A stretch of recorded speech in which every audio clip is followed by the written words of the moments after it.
Today, we are talking about the vagus nerve. Now, the vagus nerve is all the craze right now. Any search on the Google, as we call it, it's going to generate thousands, millions of different hits with different life hacks, health hacks, all of that stuff, right? From the cold tubs to the gargling to meditation, yoga, all amazing things and all super important because the vagus nerve is a big deal. But how can that help your kiddo? It turns out with all of this research, right? All of the biohacking, all of the natural science that's been, reported on more so lately than ever, it can have a massive effect. The vagus nerve is a huge, huge part, the biggest nerve of the nervous system, and has a huge role in affecting sleep, emotional health, digestion, and so much more. And so many of the kids that we as pediatric chiropractors work with are struggling with a vagus nerve that is not functioning as well as it should be, right? And the coolest part about that is that with our insight scans, we can measure the activity of the vagus nerve. And so it gives us the ability to immediately identify, oh, yep, this is something we need to work on.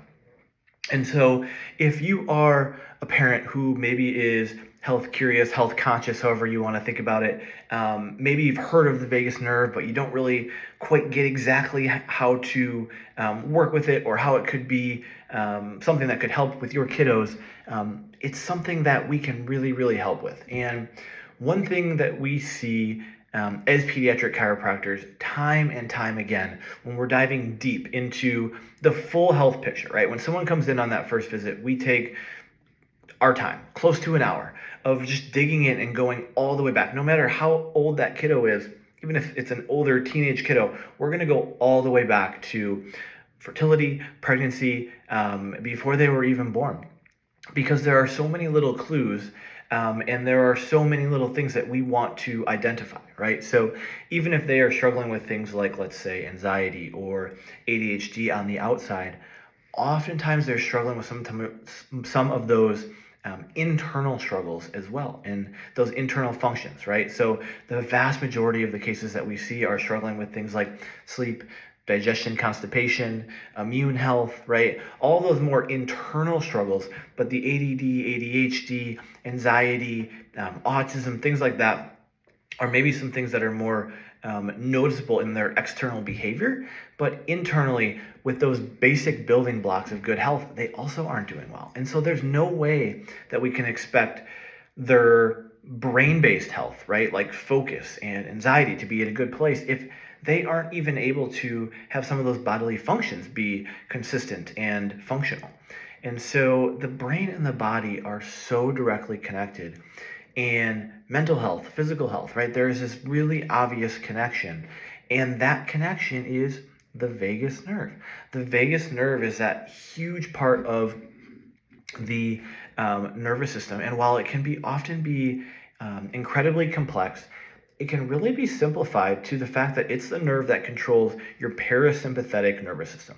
That parasympathetic nervous system, often termed the rest and digest side of your nervous system, right? So calming, vagus nerve. Digesting, vagus nerve. Healing, vagus nerve. All of these bodily functions, vagus nerve, right? And so when that nerve is functioning at full capacity, it's going to help facilitate things like sleep, things like emotional regulation, things like digestion, motility, absorption, all of those things that typically these kiddos are really struggling with, and often from a pretty young age. And so the opposite is true if that vagus nerve is turned down or it's not functioning at 100% capacity, right? Instead of that rest and digest and healing side, that parasympathetic side of the nervous system, instead, that nervous system engages in a protective response, right? It goes into what's termed the fight or flight side of your nervous system, or your sympathetic nervous system. Now, the sympathetic nervous system gets a bad rap because it is often responsible for a lot of these things, but it's not necessarily bad, right? It's a really good thing if your kiddo is playing a sport or taking a test or are in some sort of maybe scary or extreme situation, right? We want our fight or flight response to turn up and function at that point. But as parents, I can guarantee you do not want that part of your kid's nervous system functioning at full capacity when it's bedtime, when they're trying to sleep, right? And so what we have to do is identify, is there this good balance? And we have to identify, how does this vagus nerve get turned down, or how does it begin to not function at full capacity? And truthfully, the answer to that is really simple, but is also very complex at the same time, and that is stress, right? It's stress during all these different times of development. It's fear and anxiety during pregnancy. It's birth interventions and trauma during labor and delivery. It's childhood falls, childhood traumas, inflammatory foods and chemicals throughout our environment.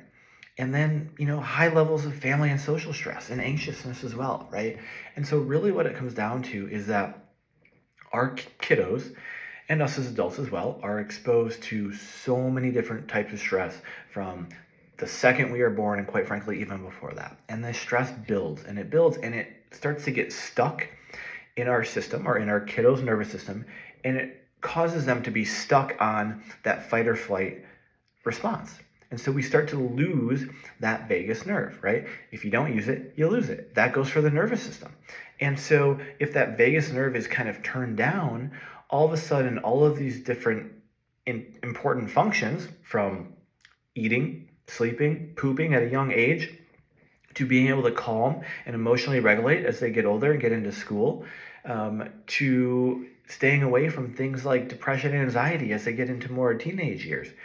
All of those can be more likely to happen if the vagus nerve is turned down. And so what we need to do, and if you are curious where your kiddo's vagus nerve activity levels are, and depending on what your kiddo is maybe struggling with, or what I was talking about here, you probably already know, like, oh boy, yeah, my kiddo's vagus nerve levels are probably not that great, right? But the best part is we can measure them. And that's the most important step, the first step, because once we find that starting point, we can then build a care plan, a personalized, individualized care plan for your kiddo or for you, in order to turn up that parasympathetic vagus nerve activation. And that's going to help with everything I talked about, right? Not only maybe some of those external can't sit still, ADD, ADHD, anxiety type challenges, but also everything that's going on internally as well. So if you have any questions, the vagus nerve is a deep dive. And so there is way more than we can talk about in just this 10-minute video here tonight, but we can get into it on a more individualized level as well. So ask the questions, comment the questions, DM us the questions, and share with anyone who you think really needs to learn a little bit more about how the vagus nerve may be able to affect them or their kiddo, or send them that link that's in our bio, another deep dive into a little bit more information about the vagus nerve, how we can measure it, and how we can help.